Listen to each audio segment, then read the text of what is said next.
Proclamation.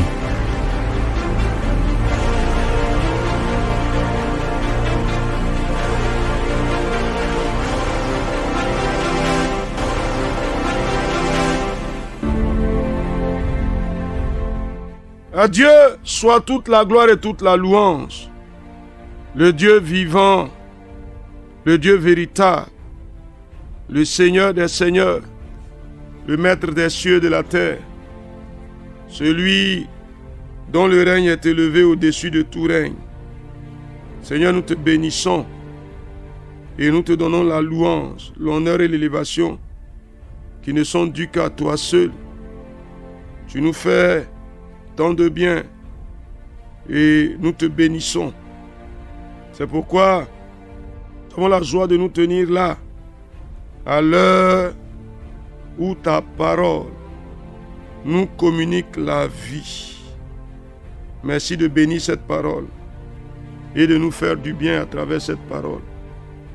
Au nom de Jésus. Amen. Chers amis, vous êtes les bienvenus et je veux me réjouir dans le Dieu vivant et véritable qui nous accorde de nous retrouver là à ce rendez-vous de la proclamation de sa parole. Alors, je vous rappelle que Jésus a vaincu la mort, le séjour des morts, et il a pris entre ses mains les clés de la mort et du séjour des morts. Jésus est ressuscité et Jésus est remonté au ciel où il est assis à la droite de Dieu le Père. Il intercède pour nous. Donc au pire des situations, Jésus parle en notre faveur et Dieu est fidèle pour accomplir ce que le Seigneur Jésus est en train de dire en notre faveur. Quand ça devient difficile, il intervient. Nous l'invoquons et il répond favorablement. Je voudrais, frère, t'inviter à lire avec moi un passage. Ah oui, un bon passage. Je veux t'inviter à aller dans Romains, le chapitre 8. Nous allons lire le verset 31 jusqu'au verset 35. Romains, chapitre 8, verset 31 au verset 35.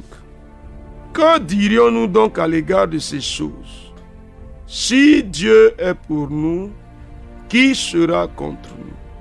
Lui qui n'a point épargné son propre Fils, mais qui l'a livré pour nous tous, comment ne nous donnera-t-il pas aussi toutes choses avec lui? Qui accusera les élus de Dieu? C'est Dieu qui justifie. Qui les condamnera? Christ est mort, bien plus il est ressuscité, il est à la droite de Dieu, il intercède pour nous. Qui nous séparera de l'amour de Christ? Sera-ce la tribulation ou l'angoisse, ou la persécution, ou la faim, ou la nudité, ou le péril, ou l'épée? Selon qu'il est écrit, c'est à cause de toi qu'on nous met à mort tous les jours, qu'on nous regarde comme des brebis destinées à la boucherie. Amen.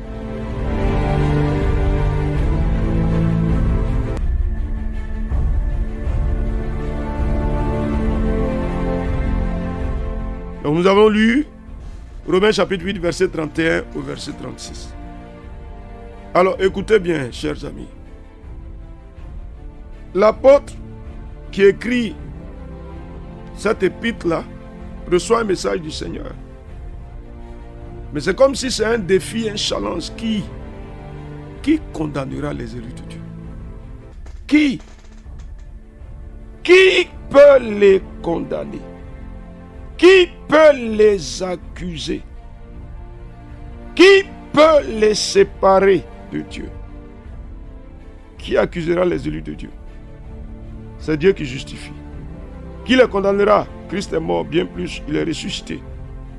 Mais le problème que j'ai, c'est que tu te condamnes toi-même. Personne ne peut te condamner. Mais toi-même, tu te condamnes, tu t'accuses, tu t'affliges, tu te lies à un système qui ne te concerne plus.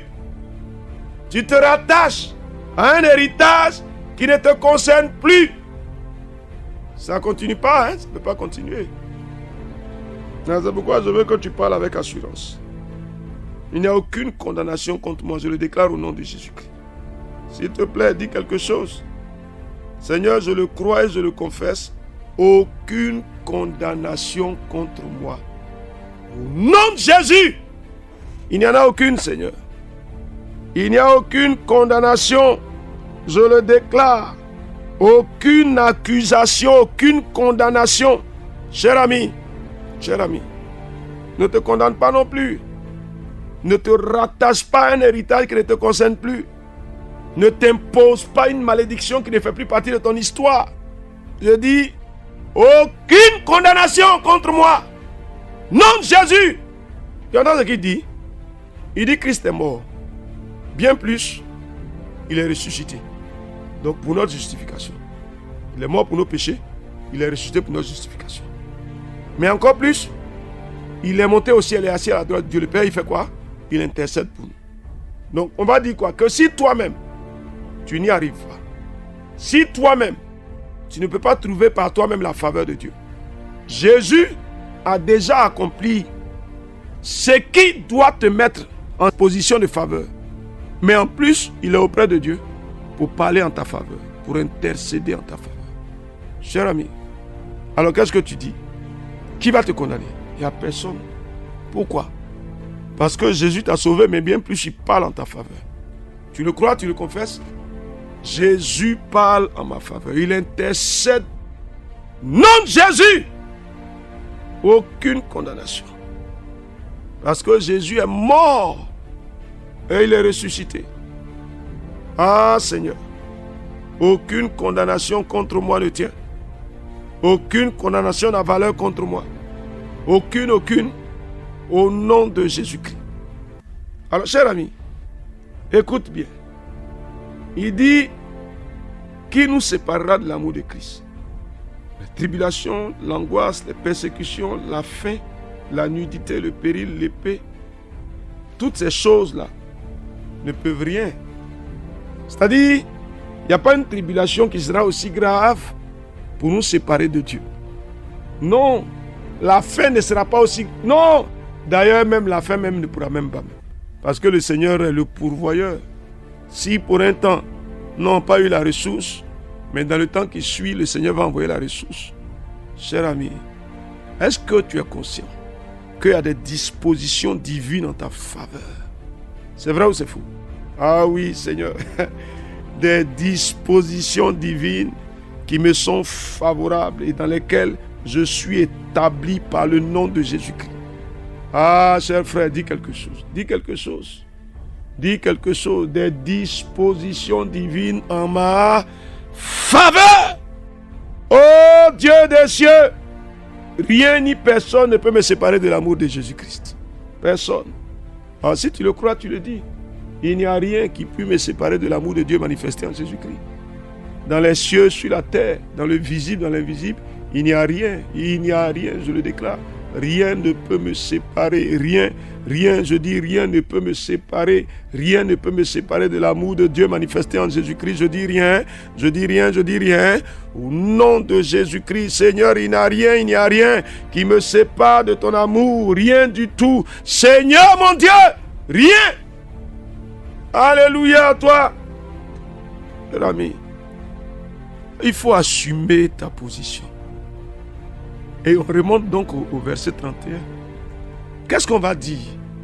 Si Dieu est pour nous, qui sera contre nous? Bon, la question que je te pose, c'est Dieu est pour toi ou bien il n'est pas pour toi?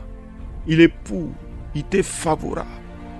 Cher ami, ah Seigneur, je le confesse, l'Éternel est pour moi.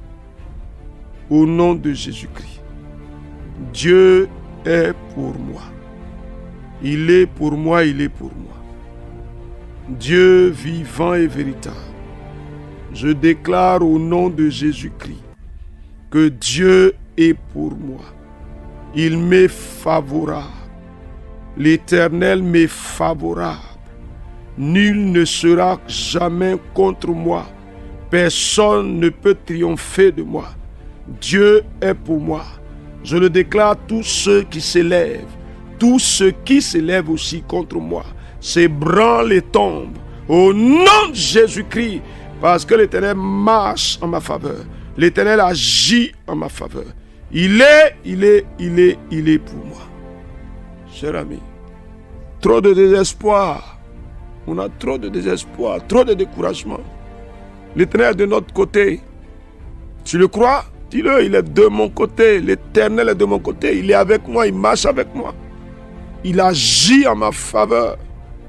Il veille sur moi, sur mes soucis, mes préoccupations, sur les défis de ma vie. L'Éternel veille et il agit en ma faveur. Au nom de Jésus-Christ. Et mon cœur se réjouit en toi, le Dieu vivant et véritable. Ah, Éternel, merci d'être là. Merci d'être pour moi. Merci de me donner cette garantie. Seigneur, tu es mon Dieu et tu me conduis toi-même dans ta bonté, dans ta fidélité, dans ta grâce, dans ta gloire, dans ta grandeur, dans ton autorité, dans ton règne. Et que la louange et l'honneur te reviennent. À toi le seul vrai Dieu. Au nom de Jésus. Amen. Romains chapitre 8, verset 31 au verset 35, n'est-ce pas? Que la grâce du Seigneur soit avec vous. On se retrouve la prochaine fois à ce rendez-vous de proclamation. Proclamation. Dieu bénisse votre journée.